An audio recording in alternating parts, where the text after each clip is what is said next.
আমরা এখন মিশরে, আর এর মধ্যেই দেখে নিয়েছি আলেকজান্দ্রিয়া, গিজা পিরামিড কমপ্লেক্স,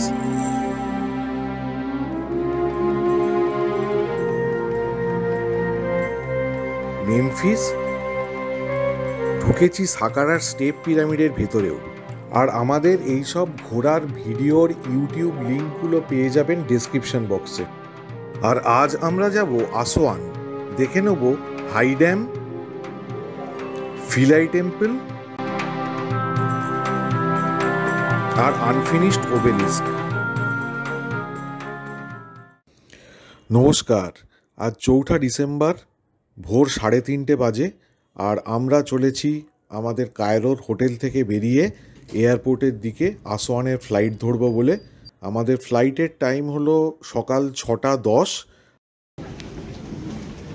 ভোর 6:45 বাজছে, বোর্ডিং শুরু হয়ে গেছে। আমরা আমাদের ফ্লাইটে নির্দিষ্ট আসন নিয়ে নিয়েছি। ঠিক সময়েই ফ্লাইট টেক অফ করেছে, আর জানলা দিয়ে বাঁদিকে দেখুন কি সুন্দর একটা সূর্যোদয় দেখা যাচ্ছে। আর আমরা এটা দেখব বলেই কিন্তু বাঁদিকের সিট নিয়েছি, কারণ আমরা যাচ্ছি দক্ষিণ দিকে, আর পূব দিকটা আমাদের বাঁদিকে পড়বে। নীল নদের পশ্চিম পাড় ধরে আমরা চলেছি। এই দেখুন, প্লেন থেকে নীল নদটাও দেখা যাচ্ছে, সরু একটা ফিতের মতো। আমরা যতই আসোয়ানের কাছাকাছি আসছি ততই প্লেনটা নিচে নামছে এবং নীল নদ চওড়া হচ্ছে। আমাদের কায়রো থেকে আসোয়ান ইজিপ্ট এয়ারের এই ফ্লাইটের ভাড়া পড়েছে পার হেড 10,000 টাকার মতো। আসোয়ান মিশরের একেবারে দক্ষিণ প্রান্তে সুদানের বর্ডারে অবস্থিত। এখান থেকেই আমাদের ক্রুজও বুক করা আছে 3 দিনের, যেটা আমাদের নিয়ে আসবে লাক্সরে, উত্তর দিকে। এখন ঘড়িতে 7:30 বাজে, আর আমরা ল্যান্ড করতে চলেছি।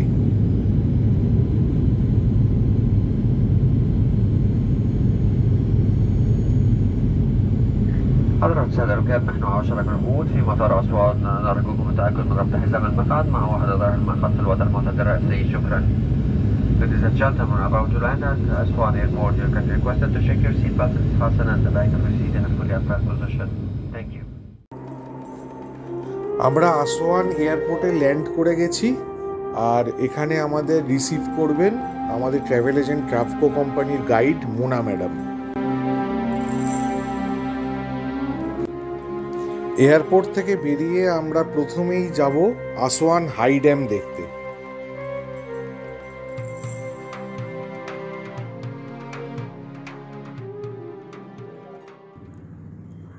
আসোয়ান হাই ড্যাম একটি ইজিপ্ট গভর্নমেন্টের প্রোটেক্টেড এরিয়া, ও ট্যুরিস্টদের এখানে ঢুকতে গেলে টিকিট কাটতে হয়। টিকিটের দাম হচ্ছে 200 ইজিপশিয়ান পাউন্ড বা মোটামুটি 400 টাকা। 1960 থেকে 1970-এর মধ্যে রাশিয়ান কোলাবোরেশনে তৈরি হওয়া আসোয়ানের এই হাই ড্যাম বিশ্বের সর্ববৃহৎ ড্যামগুলোর মধ্যে অন্যতম। এই ড্যাম শুধু যে মিশরে বন্যা প্রতিরোধের কাজে ব্যবহৃত হয় তা নয়, এই ড্যামের আরও অনেক ইউটিলিটি আছে।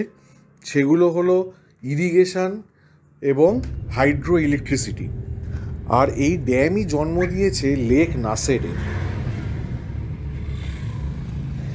এখানে আমাদের গাইড মোনা ম্যাডাম আমাদের ড্যাম কিভাবে কাজ করে মোটামুটি সেটা বোঝালেন।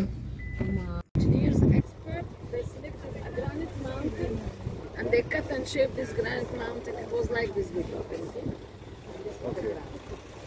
So this is north, this is south. এখানে আমরা একটু ঘোরাঘুরি করলাম, কফি খেলাম আর ছবি তুললাম।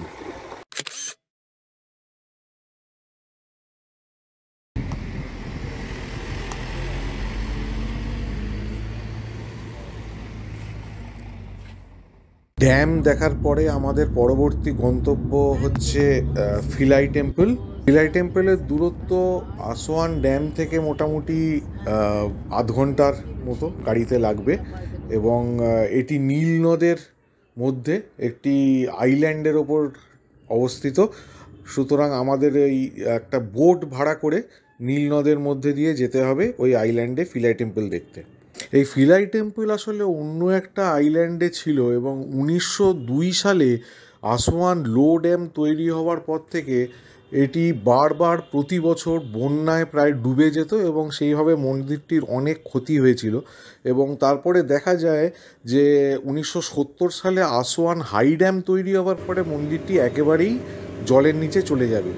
তখন বিভিন্ন টেকনোলজি প্রয়োগ করে মন্দিরটিকে অন্য একটি আইল্যান্ডে স্থানান্তরিত করা হয়, অর্থাৎ যে আইল্যান্ডে মন্দিরটি বর্তমানে রয়েছে। এই ফিলাই টেম্পলে ঢুকতে টিকিট লাগে আর এন্ট্রি ফি হলো 550 ইজিপশিয়ান পাউন্ড, অর্থাৎ প্রায় 1100 টাকা পার হেড। আমরা এসে গেছি ফিলাই টেম্পলের আইল্যান্ডে, আর এবার জেটি থেকে ওপরে উঠে ফিলাই টেম্পল দেখব।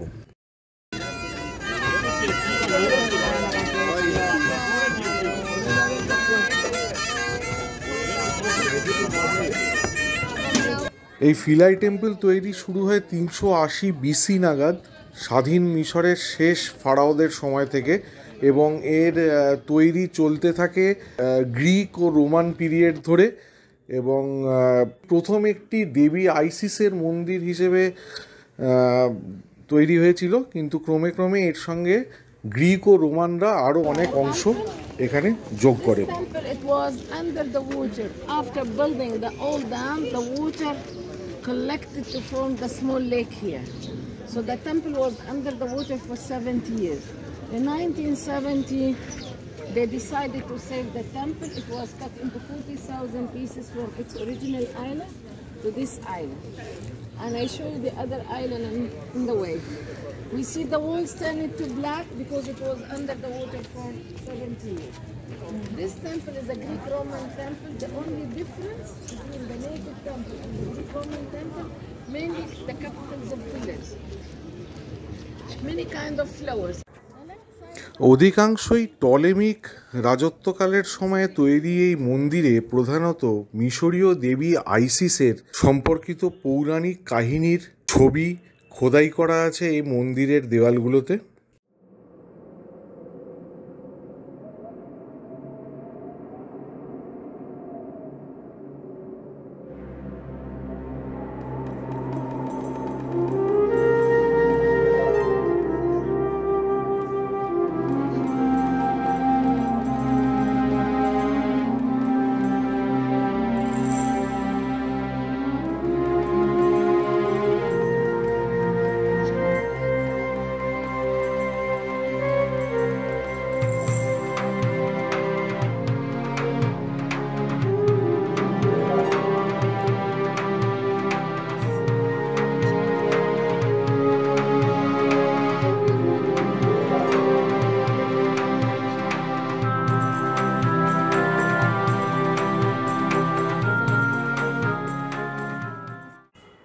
আর মন্দিরে প্রবেশের তোরণদ্বারের বাঁদিকে রয়েছে ফারাও মিশরের শত্রুদের কী করে শাস্তি দেন তার ছবি, আর ডান দিকে দেবী আইসিস ফারাওকে আশীর্বাদ করছেন সেই ছবি।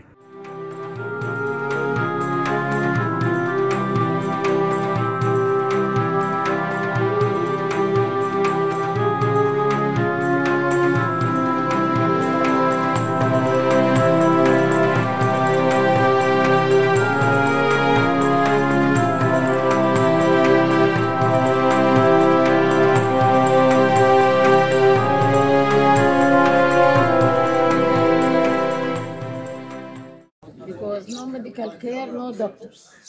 So the majority of the newborn babies in ancient Egypt used to die in the first 7 nights. Who protected Horus, the baby Horus, was Hathor. Then she's responsible to protect all the newborn babies all around Egypt. In the first 7 nights, they never give name for your baby. No new clothes, no shower in the first 7 nights. Look at the first night. One night passed, look at her face. She's happier the second night. Happier. Third night, 4, 5, 6, 7. After 7 nights, the ancient Egyptian priestess.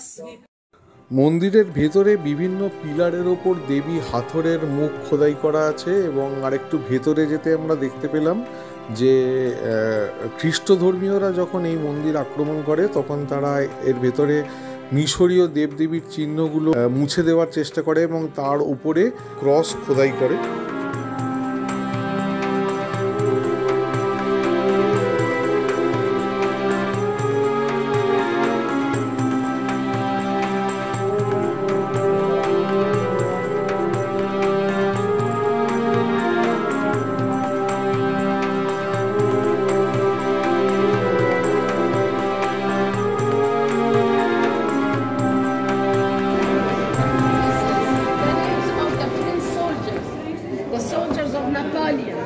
Napoleon campaign, they came to the temple 1797 and they put their names and they put the longitude and the latitude.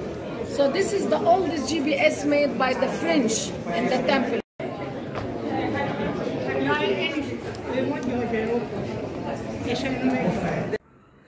এরপরে আমরা যে ঘরটাতে ঢুকবো সেটা প্রাচীন Nubian মিশরীয়দের perfume laboratory হিসেবে use হতো।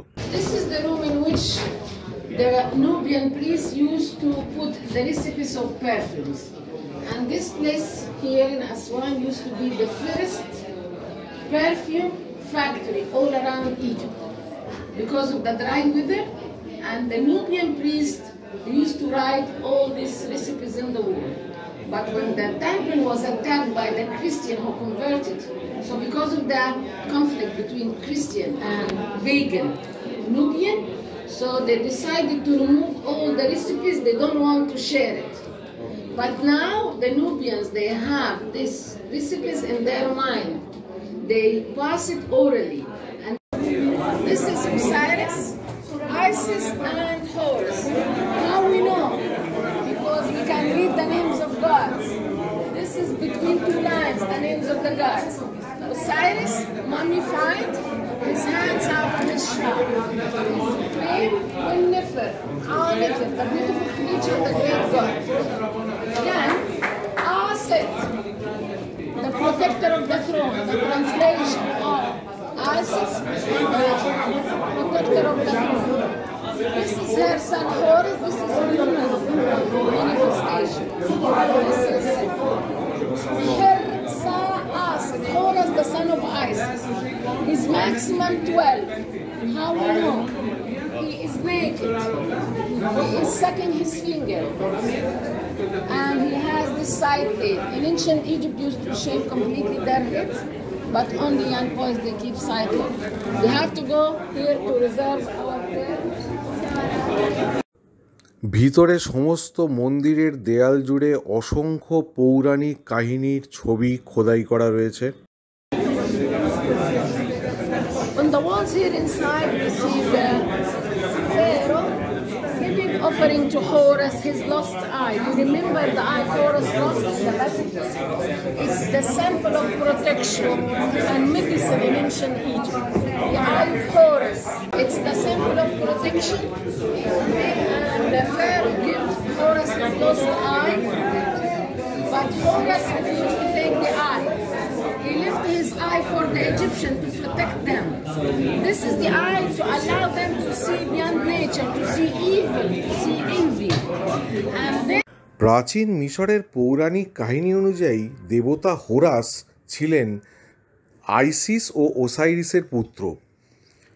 তার কাকা সেট ওসাইরিসের মৃত্যুর পর হোরাসকে আক্রমণ করেন এবং হোরাসকে পরাজিত করে মিশরের ফারাও হয়ে বসেন। এবং এই যে যুদ্ধ হয় হোরাস এবং সেটের মধ্যে, সেই যুদ্ধে হোরাস তার চোখ হারিয়ে অন্ধ হয়ে যান এবং পরে দেবী হাথর তাকে সাহায্য করেন এই চোখ খুঁজে পেতে। একটি চোখ হোরাস ব্যবহার করেন নিজের জন্যে এবং অপর চোখটিকে তিনি উৎসর্গ করেন সমগ্র মিশরের সুরক্ষার জন্যে। এই হলো মোটামুটি বাজ পাখিরূপী দেবতা হোরাসের সম্বন্ধে মিশরীয় পৌরাণিক কাহিনী।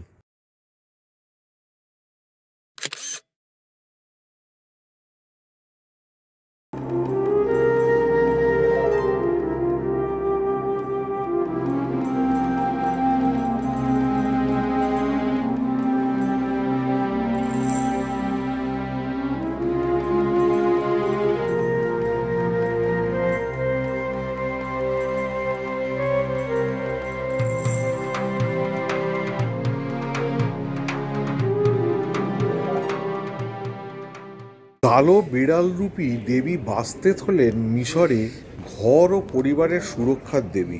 আর এই মন্দির চত্বরেই আমরা দেখা পেয়ে গেলাম আজকের দিনের দেবী বাস্তেতের। রাজানস কিয়স্ক বা ফারাওস বেড নামের এই স্ট্রাকচারটা মন্দিরের পিছনে রয়েছে, এটিও খুব সুন্দর। বেরোনোর সময় দেখি প্রচুর স্কুলের বাচ্চা মন্দির দেখতে এসছে। এদের মনে হয় স্কুলে ক্লাস হয় না, তাই রোজই এদের নিয়ে বেরিয়ে পড়া হয় ক্লাস থেকে। বাজে বকো না, ছুটির সময় ক্রিসমাসের প্রত্যেক দিন এরা ঘুরে বেড়াচ্ছে কেন? ক্রিসমাস আমি জানতে চাই এদেরকে। কোথায় গেল?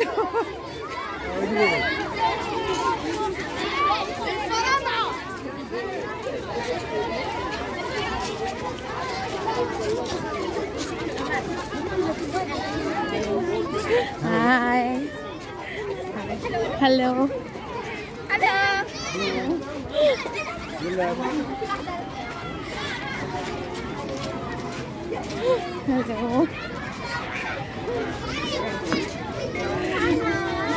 Hello, hello, hi, high.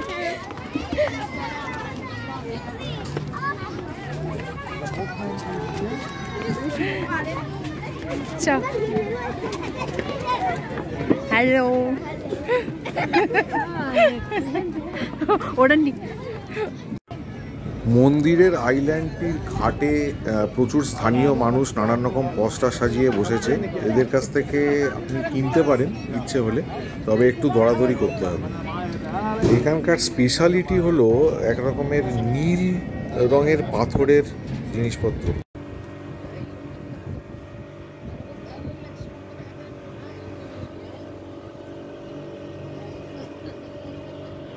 এবার আমরা যাব রানী হাটশেপসুটের আনফিনিশড ওবেলিস্ক দেখতে। আমরা পৌঁছে গেছি রানী হাটশেপসুটের আনফিনিশড ওবেলিস্কের আর্কিওলজিক্যাল সাইটে। এখানে আমাদের টিকিট কেটে ঢুকতে হবে, আর টিকিটের দাম হচ্ছে 220 ইজিপশিয়ান পাউন্ড অথবা 440 টাকা পার হেড।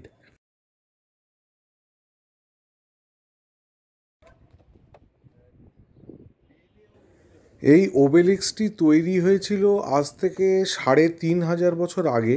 রানী হাটশেপসুটের আদেশে তাঁর কারিগররা এটি তৈরি করতে শুরু করেন এবং এর মূল উদ্দেশ্য ছিল যে এটি একটি বিশালকায় ওবেলিস্ক হবে এবং এর গায়ে রানীর সমস্ত কীর্তিকলাপ লেখা থাকবে।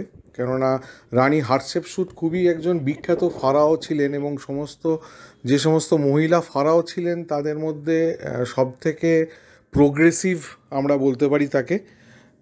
তবে কারিগররা এই ওবেলিস্কটি তৈরি করার সময় কিছু দূর তৈরি করার পর এটিতে চিড় ধরে এবং যার ফলে এটিকে আর দাঁড় করানো যায় না। তো এই ওবেলিস্কটি যদি তৈরি করা সম্পূর্ণ হতো তাহলে এর হাইট হতো 137 ফুট এবং নিঃসন্দেহে এটি পৃথিবীর সবথেকে লম্বা বা সর্ববৃহৎ ওবেলিস্ক হিসেবে গণ্য হতো।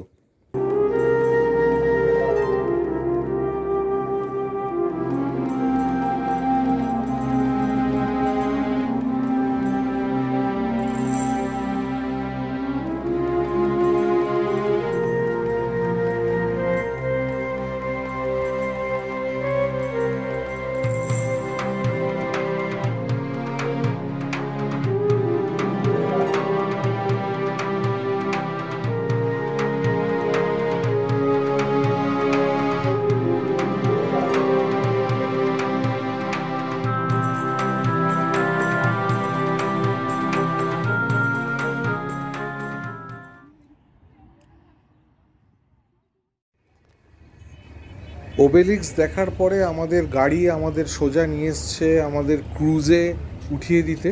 এই ক্রুজ এই আসওয়ানে আজকে রাত্রিটা থাকবে এবং কালকে দুপুর নাগাদ এখান থেকে রওনা দেবে লাক্সরের দিকে। এই আমাদের প্রথম ক্রুজ ভ্রমণ। আমরা সবাই খুব এক্সাইটেড। আমাদের ক্রুজের নাম হচ্ছে স্টাইজেনবার্গার রিজেন্সি।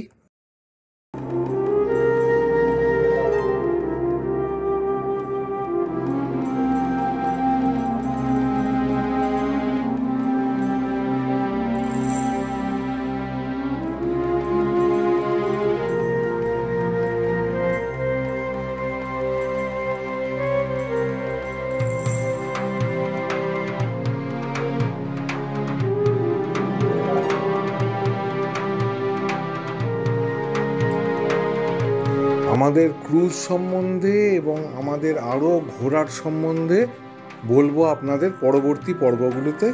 এখন তাহলে বিদায়।